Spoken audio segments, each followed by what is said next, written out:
welcome to Whatever Pets podcast. I'm Elliot. And I'm Becky. And this is probably a better one for visual rather than audio. We've got a massive box sat on the desk at the moment to do a what's in the box. Becky thinks it's more exciting than the puffin. Nearly. It's on a par. I really feel out of all of your crazy ideas, this is going to be the best one. What do you reckon? Yeah, I just think it's going to save us a lot of time. I hope it does. So I actually went and invested in a new robotic, our first robotic hoover mop yesterday. I'm hoping it's a hoover mop because it just says vacuum on the box, but... We've been thinking about it for a long time, haven't we? And looking into them. Yeah. So we'll see how we get on with it. The idea being that it will hopefully save us time on mopping and hoovering the floors every evening and keep things cleaner. Yeah. So... Oh, Joe thinks, because I was telling him we have a name for everything, and he said it should be called Bosco, and he doesn't know why. But then I said, actually, it fits quite in because we've got Boris, who's our multi-parameter, Beatrice, the other multi-parameter, so we could stick with the bees. Yeah. But he reckons Bosco's a good name for a Bosco's a good hoover. name, is it? Okay. Because it sounds like it's going to boss it. Okay. Yeah, okay, maybe we'll go Bosco. So unless anyone can come up with anything better. Yeah, okay, new name required. Maybe we'll put it on the work socials. Yeah. Yeah. A bit of a competition to name it. I had to put some googly eyes on it and stuff. Yeah, that Lucy Kay will definitely be putting googly eyes to get some giant googly eyes. Right, so... Should we open it? Shall I open it? So, opening the box. I hope it's not going to be underwhelming. I hope I bought the right thing. Do you know what the hardest thing was getting into the Sainsbury's car park? Was it really busy? No, I just went the wrong way twice. How do I even get into this place? I went down one road and thought, no, this doesn't look right. Oh, yeah, you went down. So I turned round, went down another road, and I was like, I went all the way to the end, I was like, well, I can't get in this way. So it turned out that the first road I went down was the right road, so I had to go back again. Yeah, it's just quite a long, windy road. Yeah. Eufy. Well, it says it's pro. It says it's built with care, and it's a deep cleaning V8. As long as it doesn't fall down the stairs. Box off it. Oh, dear. Oh, it's heavy, isn't it? It's heavy. Come on. Just get the box so snug. Oh, these will make good wildlife boxes as well. Yeah, it's got dynamic mopping with dual rotating mops. Apparently it recognised 100 plus obstacles with the AIC, and it has 8000 PA ultra powerful suction. And a detangle comb, it will need that with all the hair. Be interesting to see how it copes. I think it's going to struggle, personally. I mean, it has a picture of a dog on it.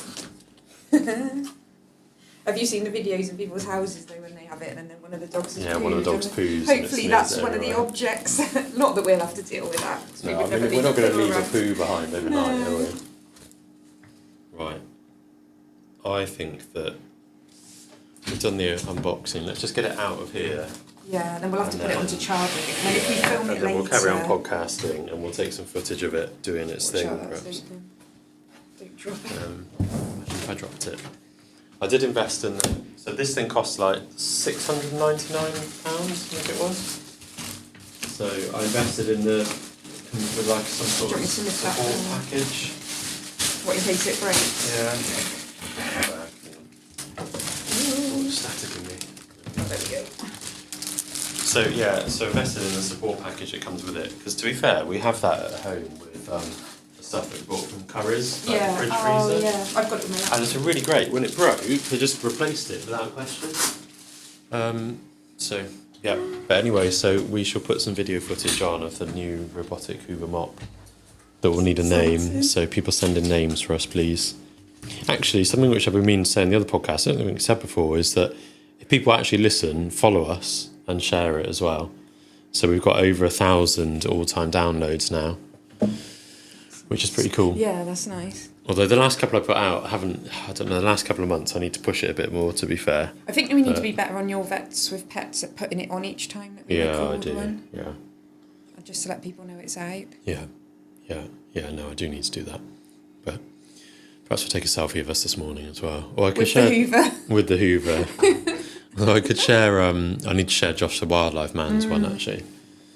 Oh yeah, that was good. I enjoyed that. Yeah, it's quite short as well. That one, so like 25 minutes or something. Yeah, it was really nice. And the birds, was it a chow you spotted in Chuff, Chuff. You could hear it. Could you hear it? Could you? Yeah, you heard it make the noise, and then you went, "Oh, that's Chuff." Yeah. No, I didn't think you'd be able to hear the Yeah, noise no, on you it. could hear it. Yeah. Was the sound quality all right, actually? Yeah, it was good, actually, yeah. Because when you said that you were filming it on a cliff, I was like, oh, it's going to be, like, all windy, but no, it was good. No, well, we went down in, like, a little hollow, so we were sheltered. That was the idea, anyway. No, it was good. So, good. Glad it worked. So you went to release the puffin. That's the main thing. Una. Yeah, that feels like ages ago now. Yeah. So. But there's videos and things. Yeah. On there. BBC Hereford and Worcester came with you. Yeah. The Wildlife Man came with you. Yeah. A few members of the RSPCA in their masks and their high vis jackets. I know. So the RSPCA have a rule that if they go near a body of water, they have to wear life jackets and masks. So if they go within 3 metres of the sea. And because you were releasing it right on the beach. Yeah. Well, the masks actually was because it's a bird. Because a bird flew. Yeah. And I did say to him, I was like, look, as the vet here, and therefore like somewhat in charge, I couldn't care less if you wear a mask or a life jacket. Yeah. Because it was like, it wasn't even a few foot of water, was it? It was really in the shallows. Yeah. I did feel a bit bad for the BBC Hereford and Worcester guy, though, because I went like right down to the water's edge. Yeah. And I've got Gore-Tex trainers, so the waves were lapping my trainers, but it was fine because they're waterproof.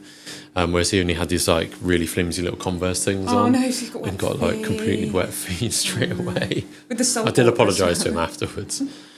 But yeah, it was just like plopped Una into the sea. I was really worried that she wasn't going to actually do anything. She was just going to sit on the beach. But no, because I went right down and sort of put her into the sea, she just like bobbed out a few metres and sat there for a while and then just gradually went further and further out to sea.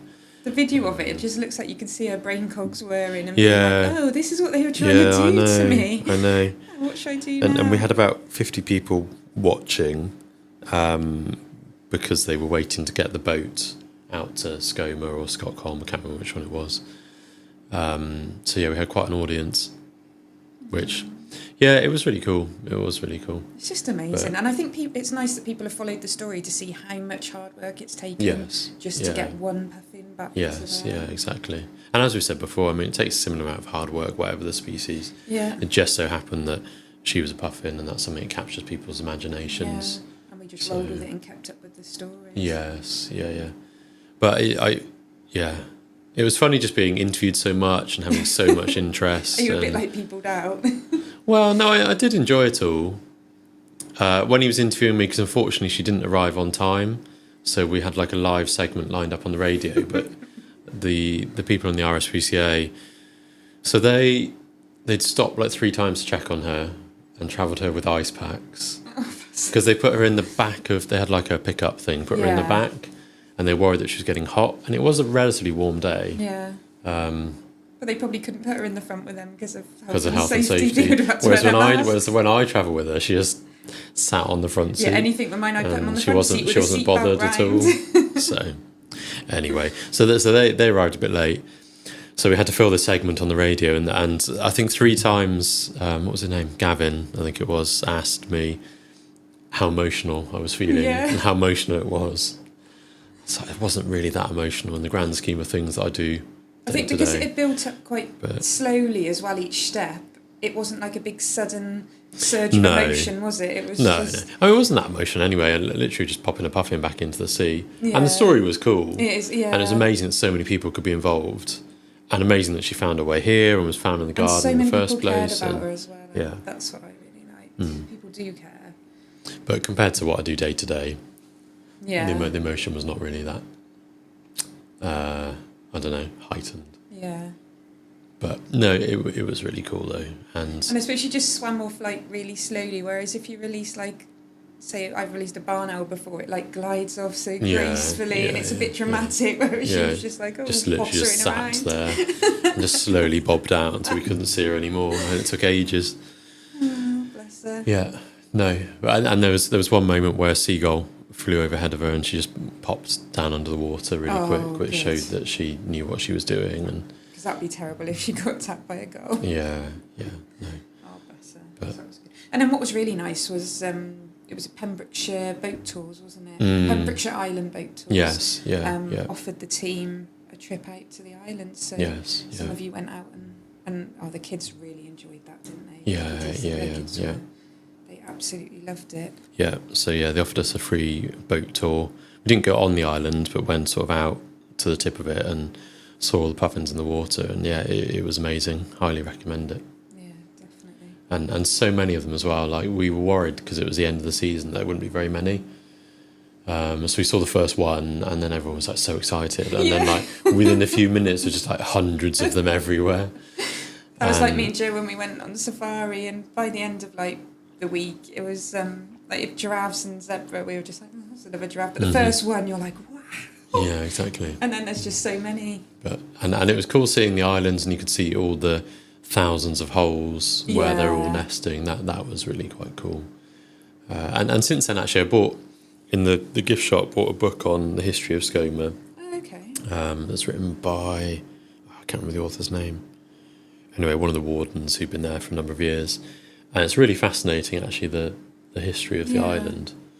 Didn't realise the book was £35 when I picked it up, but couldn't exactly put it back when I found that out. But just the human history of it and how it's changed, and I love the human history element, like how it was a farmstead essentially, and how it was managed and all that sort of thing, and it's fascinating, and the characters that have lived there. So I'm just like, I don't know, quarter of the way through that book. So it's really interesting. Just getting to the stage now where they talk about it being a wildlife reserve. And I think the thing that I don't know enough about it, but the thing I find really interesting, and maybe when I get towards the end of the book, it will perhaps go into more detail on this, is that I think there's some elements of it nowadays, because it has just been left wild, that probably aren't quite as ideal as what they could be. Because actually it needs a certain level of management. Like the bracken, for example, that's taking over the whole island, it sort of needs to be managed, perhaps, some might say. They need to borrow your goats. So, well, the goats will eat bracken, but will they not? No, bracken's what would then? Nothing really, I don't think. You just need to cut it off. Because of course, it's big animals digging to stop it getting there in the first place. Well, what would happen if you left the island completely unmanaged is that eventually it will end up forested. Because thousands of years ago, it would have had probably most of it covered in forest, as in trees, except for the areas where there's very little soil. But what we forget about in the UK, and the same with all like the moorlands and stuff like that, is that sort of human managed environment, it would have all been forested once upon a time. But actually thousands of years ago, our ancestors chopped it all down. So it's worked out well for the puffins and the seabirds. So for the puffins and seabirds, of course, this year's the best year ever. So it's working out really well. But there's other species on the island which aren't faring so well because of the bracken mainly, I think. But anyway, I don't know enough about it, but it'd be interesting to read the rest of the book and just see, how it works. And I think I just read this, the Isle of Man. I'm sure I read it in the BBC Wildlife magazine, that they're having a problem with wallabies. I'm sure it was the Isle of Man, and there's hundreds of them on there now apparently, and they're discussing whether they'll need to cull them or not because they're damaging the ground nesting birds. Yeah, is it the Isle of Man or is it somewhere? Just a few of them had been released, and and now there's hundreds, if not thousands. Wallabies. So they're trying to work out how to deal with them. But so he's on an island. It's hard, isn't it? Because they'll just have to cull them, won't they? Yeah, I think so. Which is fair enough, really. Yeah, if you've got a species that's they're an invasive species. But then it's a case of like, I don't know, what is an acceptable population level, or do you get rid of them completely? Which would be better, because otherwise they're just going to have to keep doing it all the time. Or otherwise they neuter them all. Just wait for them to die. That's a job for us. Not like a neutering wallaby neutering clinic. Like these rescues do abroad and go neuter cats and stuff. I reckon you'd get just go to the Isle of Man and neuter them all. You'd get a really big sign up for that, I think. CPT. Oh man. Yeah, I've not neutered a wallaby before. Well, I think a lot of places now, aren't they? If they're rewilding, they're introducing cattle. Yeah, Because I was reading although somewhere, I I was thinking think about bison at the moment, because apparently they used to be here. yeah, although that's ago. one of these these sort of hit. I don't know, dare I say, like vegan-esque rewilding ideas. Like, let's introduce bison. All bison are as cows. Yeah, they were putting them in where the beavers had been, because they've now got these enclosures where the beavers had been shut in and now they're not because they're allowed to be free. I think they're thinking, well, what can we use that for? But you may as well just put cows in there. And bison was what they were going to do. And breeds like your white parks would be like one of the ancient historic breeds in the UK. You may as well just put some of them in. Yeah. Like physiologically and biologically, they're not really going to do anything different. Okay. In terms of their behaviour and how they browse and how they graze. So, but it's more would be a tourist attraction. Yeah, exactly. But that's all it is. Yeah, that's all it is. Like, you may as well just use cows. It's just that it makes someone think, oh, we're doing a great job because we're putting bison back. Would be cool to see them. I'm one of those people that. Yeah. All it is a cow. Yeah. Huge. 700 kilos, I read. They weigh. Yeah, but that's like average cow weight. Is it? Yeah. Well, that's like nowadays a relatively conservative cow weight. Is it? Yeah. Like you're like the Herefords that Dad would have at home. Like some of the cows, when they're fat, would be like 800 or 900 kilos. Really? Yeah. And the bulls might be like, the big bulls maybe, I don't know, 1,200, if not bigger. And then you get your big Charolais, your big limbs, would be heavier than that. So, yeah. So that's what I mean. All they are is just cows. They're no bigger. They're no more impressive at all. Just a cow. So, and then because then the same thing, you've got people that are breeding, in inverted commas, aurochs, which are like they're extinct, but they're like the breed the species that was thought that domestic cattle mainly originated from. So people are then breeding back to recreate them. They're not actually recreating them. It's just a phenotype. It's not a genotype. Yeah. It's just something that looks a bit like it. Similar to the English goats that I've got, to be fair, in that they are very much a breed, but genetically, actually, they're not that much different to other goats. No. It's the phenotype, and they look different. So. Yeah, and I suppose then it's that question of, are you better having something you can use for meat? Exactly. And then it does two things then. Yeah. Rather than, yeah. Because let's say you have those bison, and I don't know, you breed them or whatever. Like, what do you end up doing with them? Yeah. Whereas if you had something that actually can be productive, then that probably makes more sense. Yeah. But I know it's interesting. Yeah. Be some very different viewpoints out there on that, I would say. That's cool. Right, didn't end up planning talk about bison, did we? We always go on a tangent. Other stuff that's happened. I've just had a really busy week this week. It's been Emily's family camp week, so I did manage to spend one night there. And Lucy Kay, our student there. So, yeah, so you've got all the animals and. Yes, so I've had everything to sort out, which has been fine. I did have one night away there, but I just feel bad. I shouldn't be here this morning recording this, really. I should be spending time with the family. This was a mishap in hindsight, really. But such is life. And then we've got 3 properties to look at next week. We've got one on Tuesday, and then we've got 2 the week after. So all like small holdings. So that's really exciting. Yeah. And I've liked having the dogs here because you've been bringing the dogs. Yeah, the dog's been in each day. So. Yeah, I helped me do my paperwork yesterday. Yeah. They're really sweet. Yeah, one of them did steal the bag of treats off the table, though I left the room for 2 seconds. I'm sure it was Sparks. And I'm sure Mickey ate them. It'd be Sparky that would have stolen it, and Mickey then would have been like, get off their mind, and eaten them. So naughty. That they get away with it because they're cute. Yeah. And it's just been quite a busy couple of weeks, really. I think, off the back of the puffin stuff, and then. And it has been busy here as well, hasn't it? Because we did have a few weeks where there were some like free vet appointments in the day, and it wasn't quiet, but it wasn't as busy as it normally is. But then then Kate's been off this week as well, so and we've got a new vet, Jess, starting tomorrow as well. So that seems like it's been such a long time coming because she's been to visit us on EMS, and we've known her for quite a while, and just been sort of and offered the job quite some time ago now. So it's just almost 12 months ago offered the job. Yeah, I think it was September last year. I can't wait to see, because she's been off travelling. I can't wait to hear where she's been. Yeah. No, it certainly sounds cool. Although when I spoke to her the other day, she said it was really cool, and I said, "Oh, it sounds like you like crammed a load of stuff in." Yeah. And I said, "Oh, I suspect you'll be wanting to do it again." She was like, "Yeah, I want to go back and visit places again and do things in a bit more detail." That is good about our holidays here, though. It does let you do that without always doing like a massive. Yeah, but without having like to take a sabbatical, you could take 3 weeks off here and still have a little bit of holiday left for the rest of the year, and that's what I'm doing in November. yeah. It's just nice. It means you can go somewhere, like we're going to Costa Rica, and it means you can go somewhere and stay there and actually see a lot of it rather than going and trying and just fit in the main touristy bits. Yeah. I don't really get that because I don't do holidays. You do one night away. It means literally nothing to me. Couldn't be less interested. Well, it's they said this has been one of the biggest arabadas, which is when the tortoises come in to lay their eggs. Turtles, where me and Joe are staying. It's the olive ridley turtles, and they're saying this one's been one of the biggest ones they've had for a long time. There's thousands coming in from yesterday. Right, okay. I just hope they come when we're there, but it just looks amazing. Yeah, maybe they'll all be egged out though. Oh no, they've got time to refresh by November. There won't be any legs left today.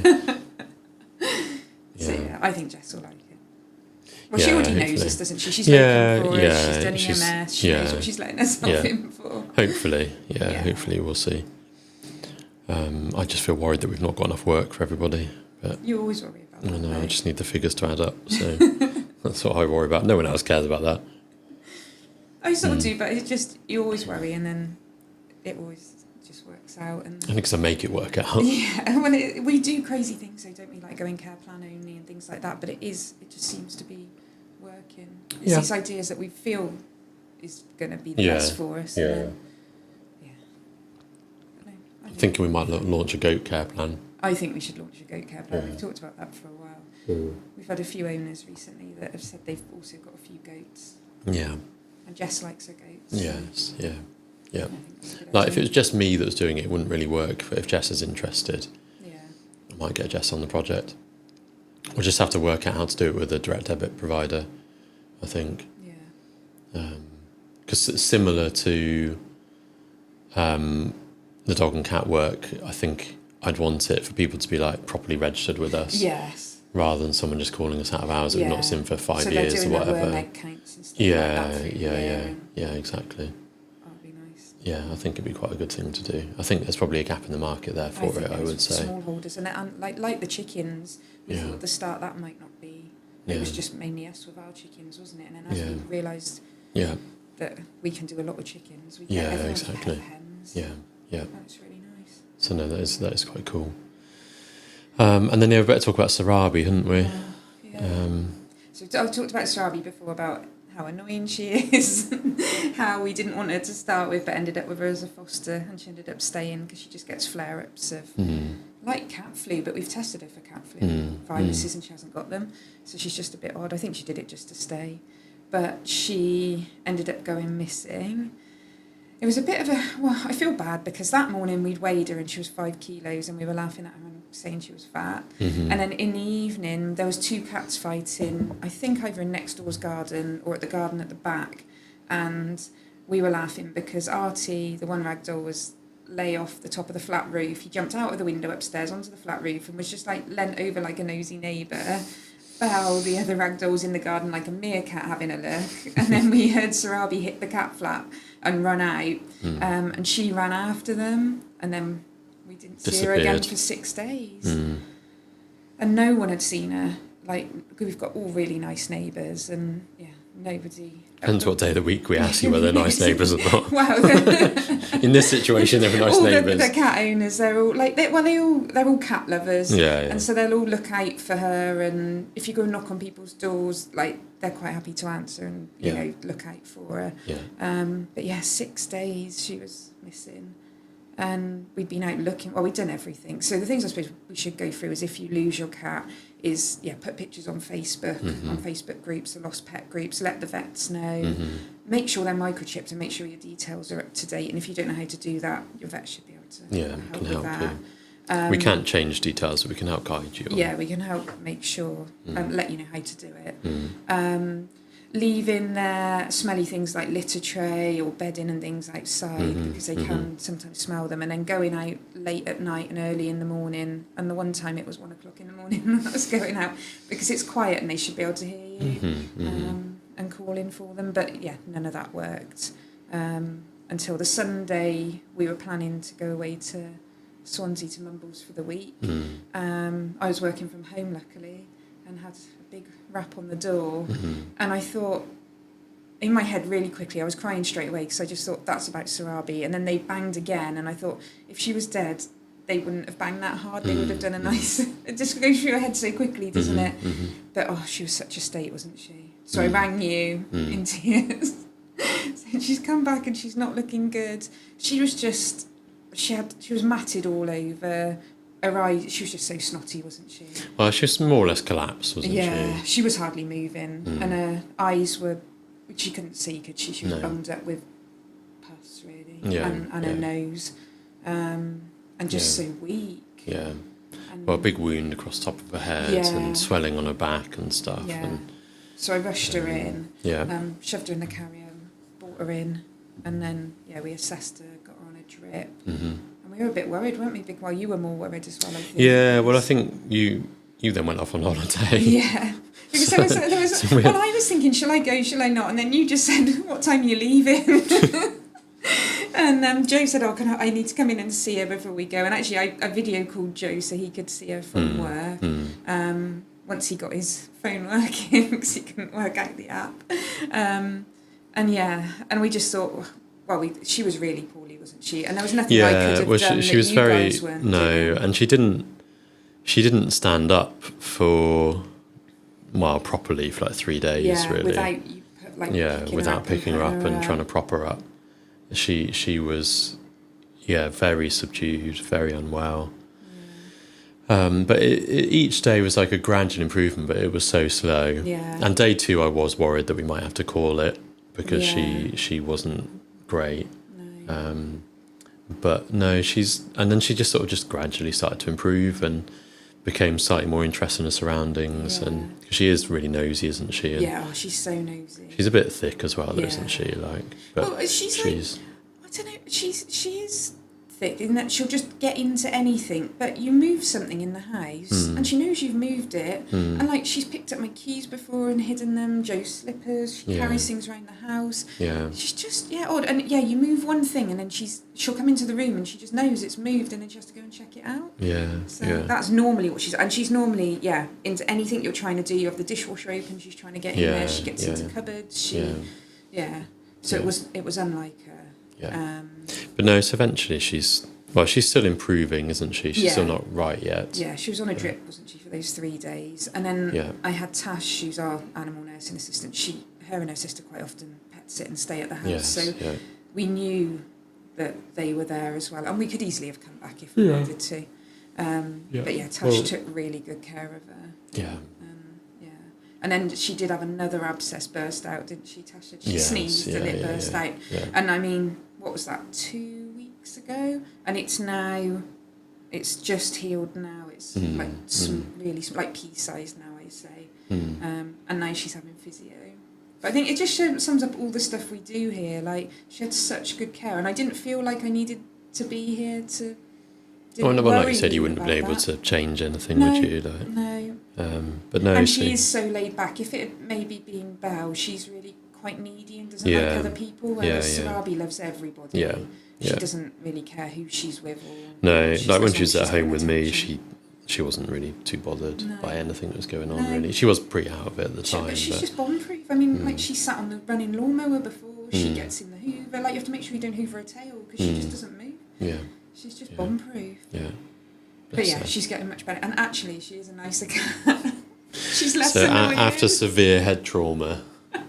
She sleeps on the bed every night by our feet and doesn't attack our feet, make noises, get on your head, try and pull things down. Yeah, she's just a bit more chill. In the daytime, she's playing and everything, she was before, and naughty, but she does actually rest at night. I think she just feels...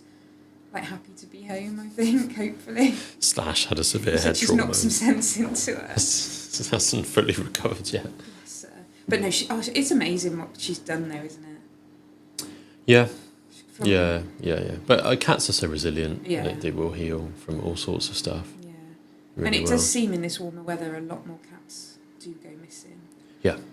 Well, I think it's part of the reason why summer months are often busier for us is that cats do stupid things. People take their dogs out more. Yeah. There's more parasites around. Yeah. Like, yeah. And we get more vomiting and diarrhea and things, don't Yes. we? Yeah. So, yeah. But then we've had a few lost cats that weren't actually lost as well, haven't we? That have been Yes, we have. Yeah.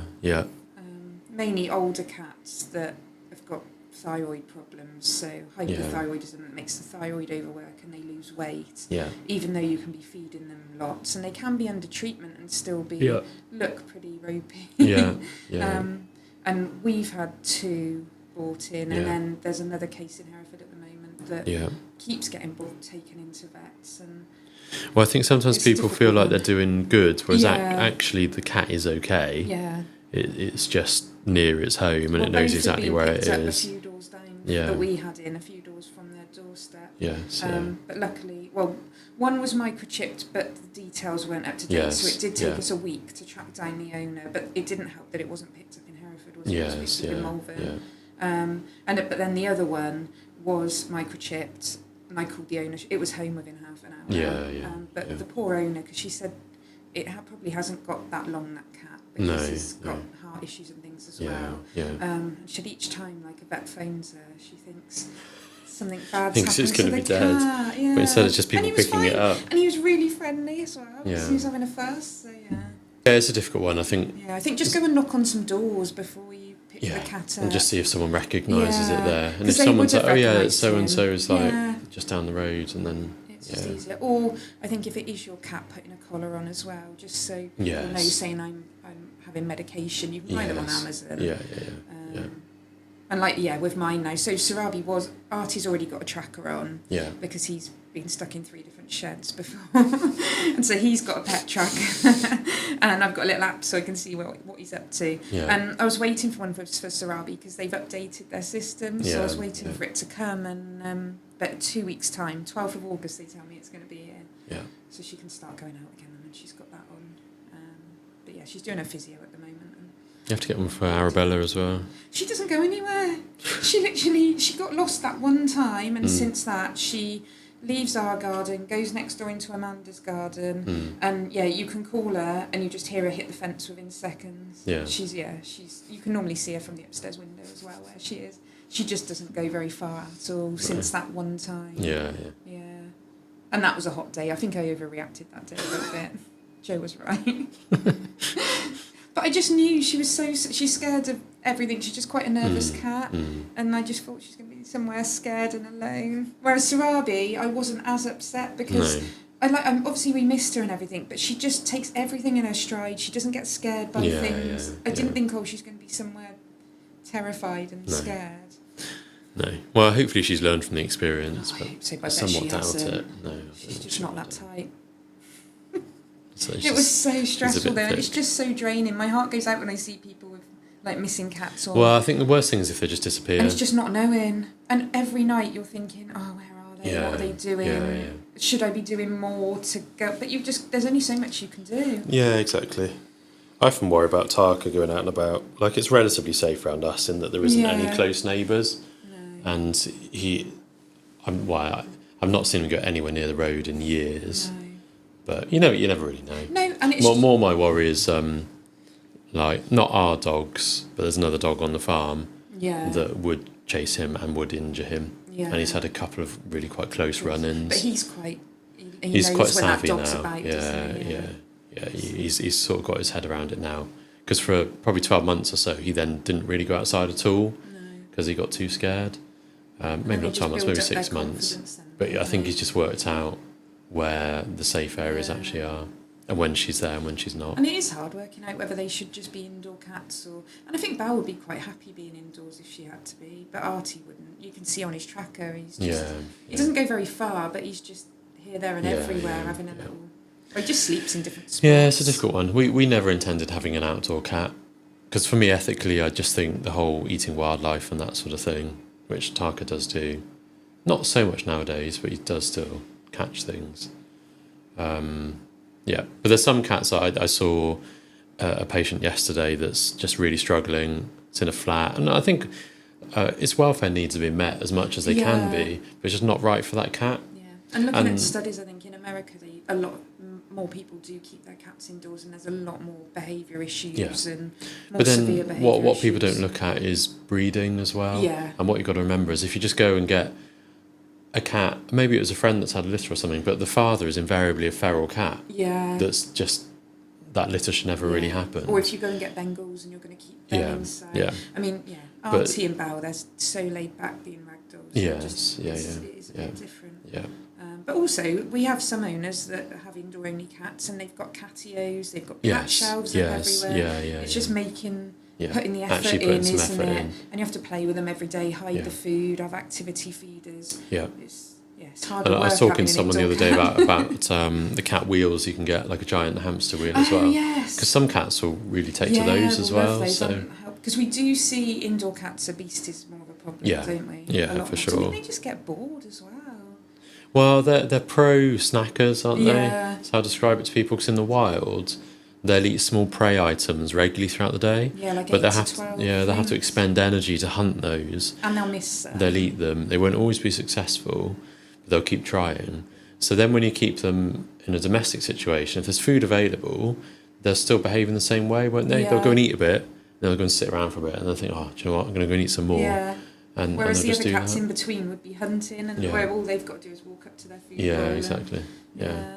I often, I'm not actually sure if there's any evidence behind this, but for me, anecdotally, in my experience, stressed cats are often fat cats as well, particularly in a multi-cat household. If there's multiple cats, the cat that is obese is often the one that also has medical issues, like urinary issues and stuff, but often is also the one that's stressed. It's like a fight or flight response. They will overeat. But also I think once they get to a certain weight where they can't get, say you've got an indoor cat, then you've got a cat that can't get into windowsills, onto worktops, all those more, the places where they could look out the window, they can see what's going on. Just the interesting bits are just stuck to the floor there. And then that's their world. And they can't move around to play properly. No. So I think it definitely does have a mental health. No, for sure. Yeah, for sure. We probably also touch on Wildside a little bit as well, actually. I went down to Wildside Rescue. Lindsay's keen to do another podcast, actually. She's going to get that in the diary. We're thinking when we've got the clinic set up. So I went there. Yeah, because we could do a little video of the clinic as well. So I went there to mark out where plug sockets and things could go. So did that on Tuesday this week. Looking like now? Yeah, it looks pretty good. It's got walls. Looks pretty good. Although she's got like, I don't know, 25, 30 feral cats that she rescued or something. Yeah, it's quite a lot, I think. I love that.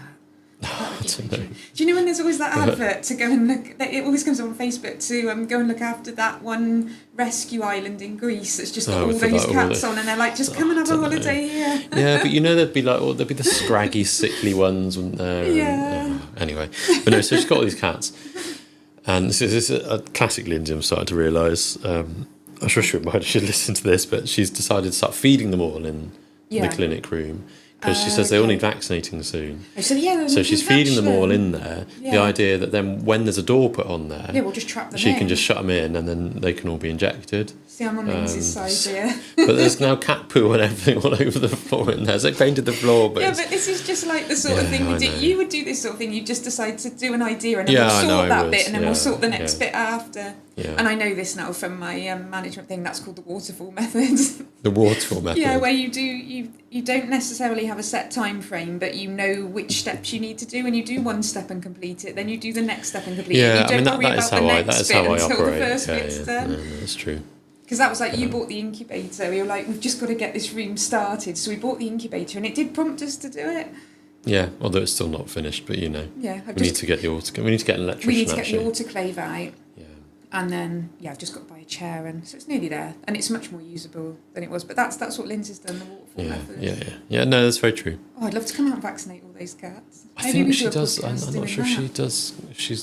I'm not sure. I don't know, because we've not done it before, but I will see. They're all neutered then already, so we've just got to vaccinate them. And she's going to start doing some training with some of the other animals as well. So we were talking through that and how to implement. Yeah, I started that following and who to lot of the zoos that prioritise. train. Just Yeah. Did you see? I sent you the tortoise one. Yeah. Teaching the Although tortoise to press the button. I showed it to Emily, and she was like, why are they verbalising it? It's completely pointless. It's just so it's a video, and so it's got a little board with a couple of buttons. So the buttons light up. Yeah, and people use them for dogs a lot. Yeah. And cats with different words. And we've talked before whether would it just be frustrating they keep pressing treats all the time. So anyway, so the tortoises, they're encouraging them to press the button, and then it light up and it says plants. Not even leaf, it's like plants. It says plants. And then they give them a piece of leaf. And then they give them a piece of leaf. And then it showed them pressing it. I was like, are they actually doing that? Or is this just... They were doing it with their nose. I know, but the thing I think is if you can teach a tortoise to do that, something more intelligent and that has actually got more movable body. Yeah. Like I'd say tortoises are relatively intelligent. Yeah, but they're just not very movable, are they? No, I just don't show much emotion. But, yeah. But yeah, it's fantastic. Yeah, so the things that they get, some of them to do. And then the other thing I was thinking, because we were talking about this, weren't we? How much should we put artificial things into animals that are kept in captivity, or should we try and keep it wild? But there was a guy, I think it might be the Isle of Skye, or it's one of those isles. One of the otters comes to visit him, and he put a ball pool out there with all kids' plastic balls, and the otter was in there and playing. And it doesn't necessarily have to be one or the other, does it? Because that's a wild otter. Yeah. Yeah, and for me, it's a case of when we've got these animals. This goes for domestic pets as well as like the fat cats that exotic animals. Yeah, it's a case of they're living so close to people, and particularly with a situation like Wildside, working with the rescued larger cats and the monkeys and stuff.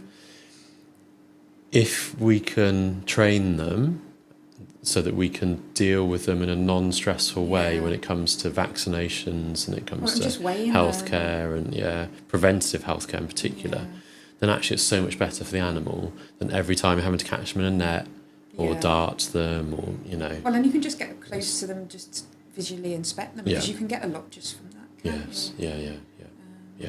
So, really cool. So watch this space. And then also, I don't know how much to talk about this really, but also this other crazy idea of the British Wildlife Cooperative. Oh, yeah. So, I would just talk about it, I think.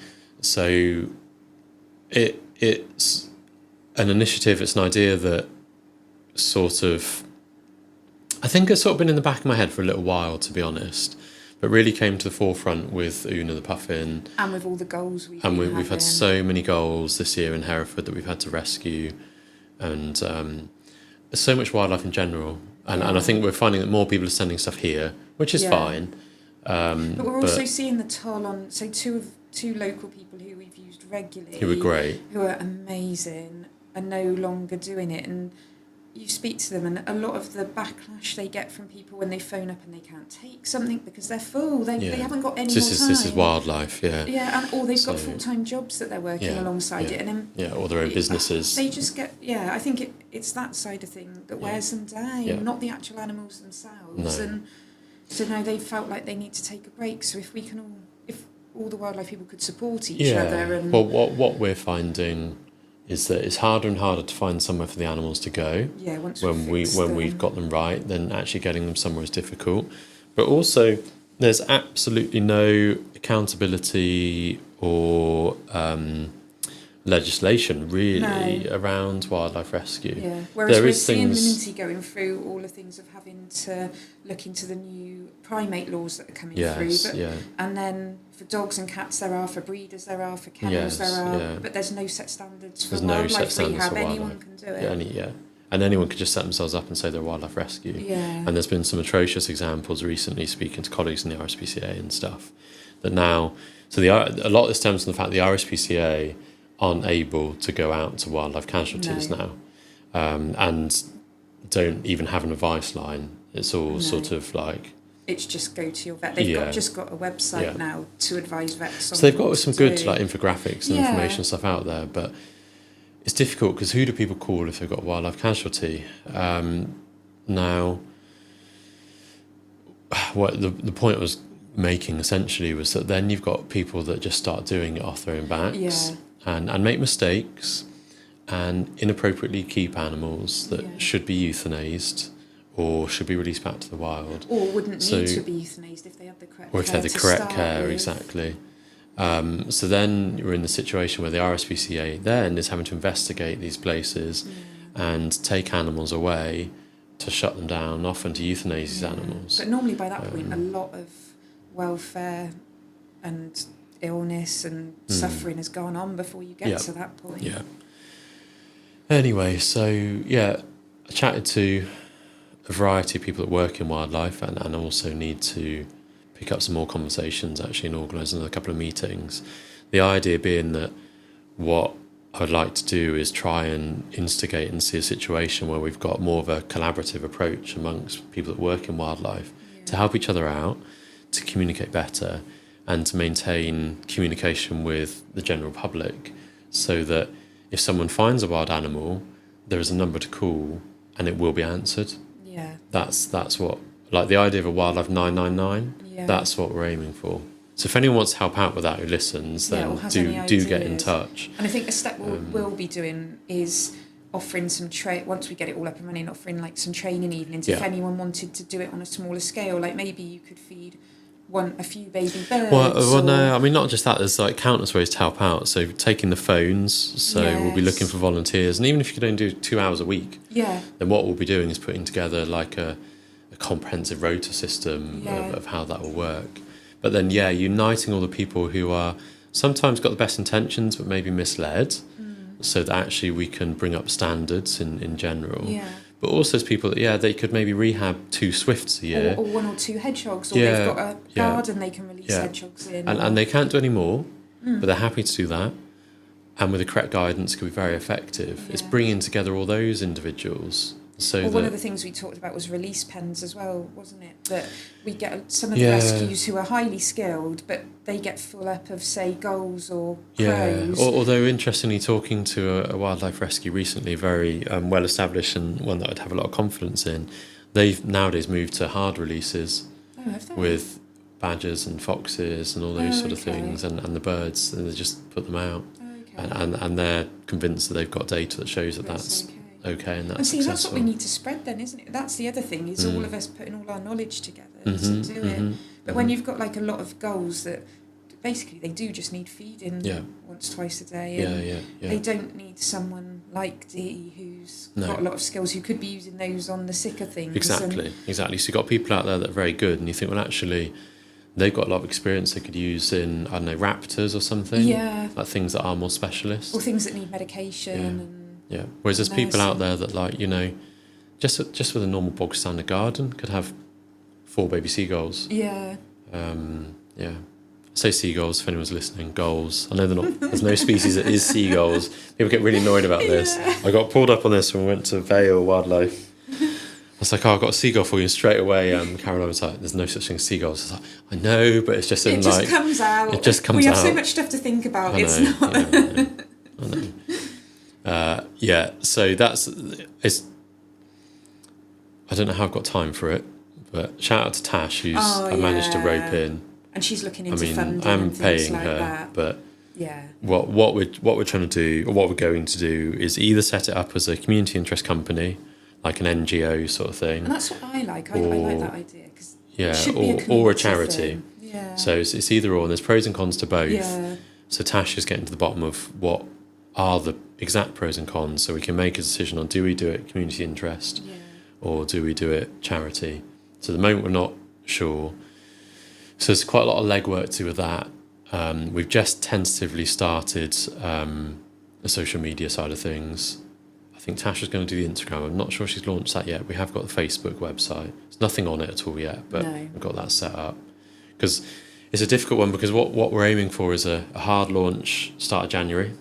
So that's when it's going to go live. That's the plan. So start of January. It's not quick. For me, that's slow. I feel like it needs to be next week. But Tasha talked me down, and she's of the opinion that, because I think we do a soft launch in that we just gradually let it build. I think things like the phone line, you just need it. Tash is of the opinion that we need to have a hard launch, especially because originally this started off as a Herefordshire idea, which I think it should. And it's expanded into a British. That's a bit far. I feel like it should be 3 counties or something like that. Yeah, but naturally, what will happen is there'll be centres that we need to reach out for. Sort of things then. Yeah, well, there's going to be centres that we need to reach out to, and individuals that we need to get on board. And we're going to be doing inspections, essentially. We'll call it ethical inspections, to look at what these places are doing.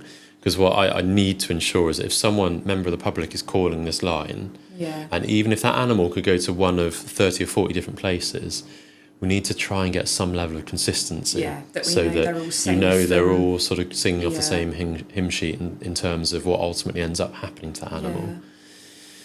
But also alongside that, what I'm really hoping is that this gives a bit more of a voice and a cohesive voice to people that work in wildlife to actually lobby for legislation and for recognition of wildlife rescue being the industry that it is, to help enable funding and help enable legislation.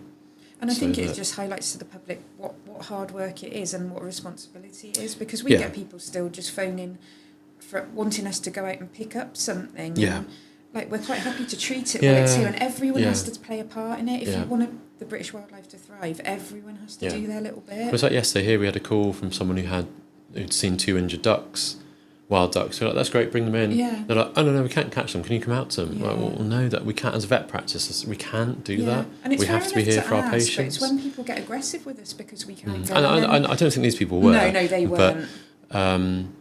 But then there's also other situations where you've got people that are well-intentioned. Like we had someone not long ago that had 2 juvenile crows, and one had severe metabolic bone syndrome, and the other had 2 broken legs. They had 2 broken legs for at least a week, and they'd been feeding it and looking after them, thinking they were doing the right thing, and being guided by someone from a distance who hadn't examined them but was telling them what to do. And you just think, that bird has been sitting there with 2 broken legs for over a week.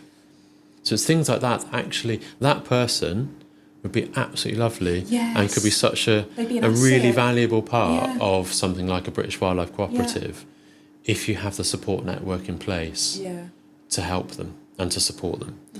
But then you got the flip side again. Like, I heard of someone who's got and I say this from a position of having those 3 jackdaws that I took on from someone who's Chris the Birdman. I need to check in with him, actually, check he's still alive, bless him.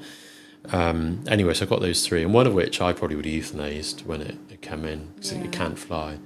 The other 2, fair enough. One's albino, the other one's bonded to her.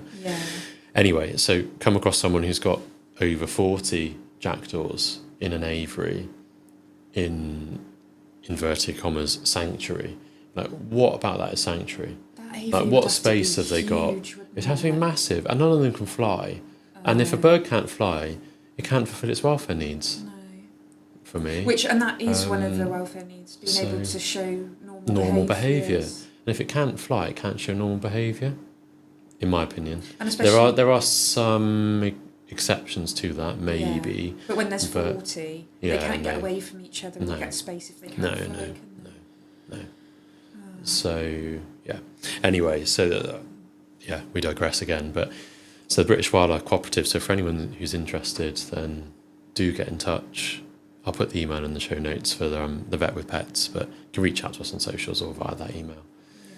I've got more people that I need to get in touch with, because it's going to take a lot of people. A lot of people to...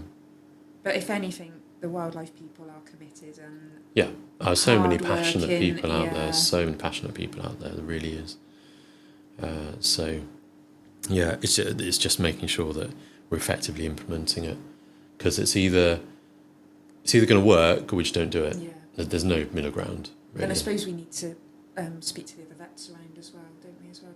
We'll roll out the veterinary side of things. That'll be like a bit of a second phase, but it's just looking for as many people to work collaboratively together as possible. And part of the reason we decided to do it as a British Wildlife Cooperative rather than just Herefordshire or 3 counties is we thought, and speaking to wildlife people who do rehab and rescue at the moment, they get calls from not even just the UK, Was it like me? but from outside the UK. Iceland, yeah, didn't exactly. I? Yeah, it's a good example. So when we had Una come in, Yeah. like, he contacted a centre in Iceland. Because they were the biggest puffin rescue place. Yeah. So it's a case of, even if we were to set it up just Herefordshire, we're going to get people So you're going to contacting go from everywhere. worldwide. Yeah, maybe we go worldwide. Mr. Worldwide, that's what we'll call you. No way.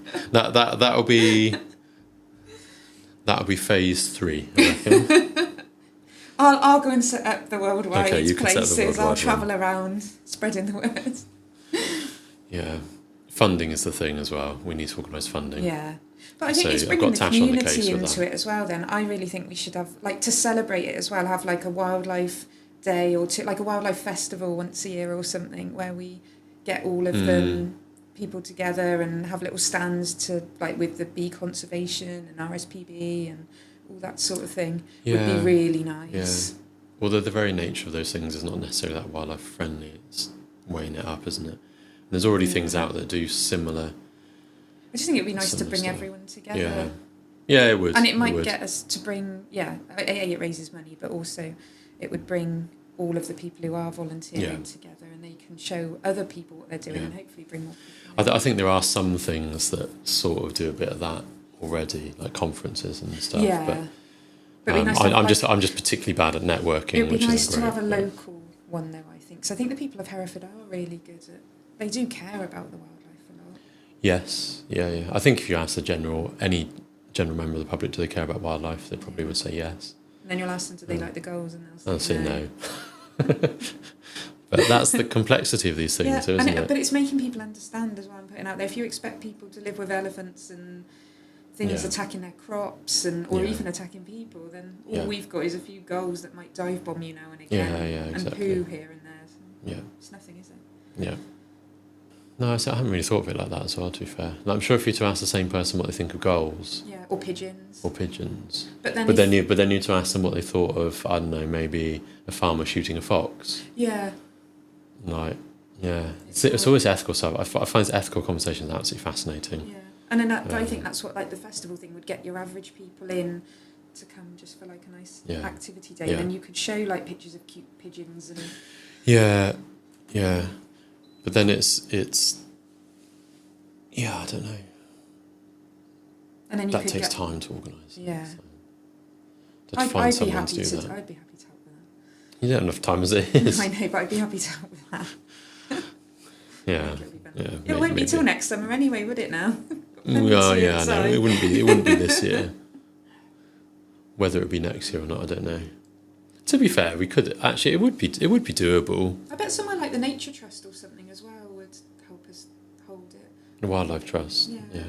I think we'll have to concentrate on seeing if we can actually get this off the ground. ground You have to get it off the ground first. And get it working, and then we'll do it as a fundraising event. Yeah, Could do some talks and stuff.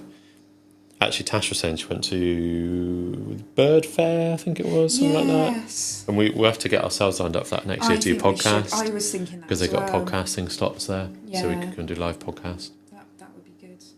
I think the parrot nurse that I spoke to at the Exotic Nurse Conference was at that as well. She'd be really good to speak to. She's off to Brazil soon though to volunteer, so she might be back by next year for Bird Fair. She'd be interesting to speak to. Yeah, we do need to get some more guests lined up, and I say it every time. Just having time for everything. Just having time for everything is having time for everything, exactly. I've got to feed this... got to feed the swallow. I keep wanting to call it a sparrow, and it's not. The sparrow was in another the sparrow one died. Yesterday. Sad. You updated the owner, tell them it was fine, and you opened the box and it was dead. Dead in the corner. And it was doing it wasn't great, but it was doing much better than when it came in. It was standing up. Such a shame. Yeah, I've got to ring them this morning. That's what happens, though, isn't it? Yeah.